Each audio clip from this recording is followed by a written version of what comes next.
M ലോറൻസിന്റെ മൃതദേഹം വൈദ്യപഠനത്തിന് നൽകിയതിനെതിരെ മകൾ ആശ നൽകിയ റിവിഷൻ പെറ്റീഷനും ഹൈക്കോടതി തള്ളി. പഠനാവശ്യത്തിന് വിട്ടു നൽകിയതിൽ പുനഃപരിശോധനയില്ലെന്നും മൃതദേഹം മതാചാരപ്രകാരം സംസ്കരിക്കേണ്ടതില്ലെന്നും ഡിവിഷൻ ബെഞ്ച് വ്യക്തമാക്കി. ഇതേ ആവശ്യം നേരത്തെ ഹൈക്കോടതിയും സുപ്രീം കോടതിയും തള്ളിയിരുന്നു. ഹൈക്കോടതിയും സുപ്രീം കോടതിയും തള്ളിയ ആവശ്യവുമായി വീണ്ടും ഹൈക്കോടതി ഡിവിഷൻ ബെഞ്ചിനെ സമീപിച്ച മകൾ ആശ ലോറൻസിന് വീണ്ടും തിരിച്ചടി. മൃതദേഹം പഠനാവശ്യത്തിന് വിട്ടു നൽകിയതിൽ പുനഃപരിശോധനയില്ലെന്നും മൃതദേഹം മതാചാരപ്രകാരം സംസ്കരിക്കേണ്ടതില്ലെന്നും ഡിവിഷൻ ബെഞ്ച് വ്യക്തമാക്കി.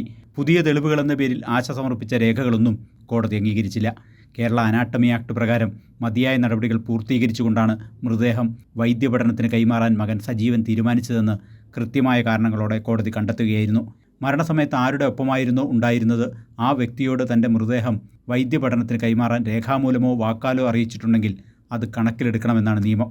മാത്രവുമല്ല, എം ലോറൻസിൻ്റെ അടുത്ത ബന്ധുക്കളായ 2 സാക്ഷികളെ കൂടി കോടതിയിൽ നേരത്തെ ഹാജരാക്കിയിരുന്നു.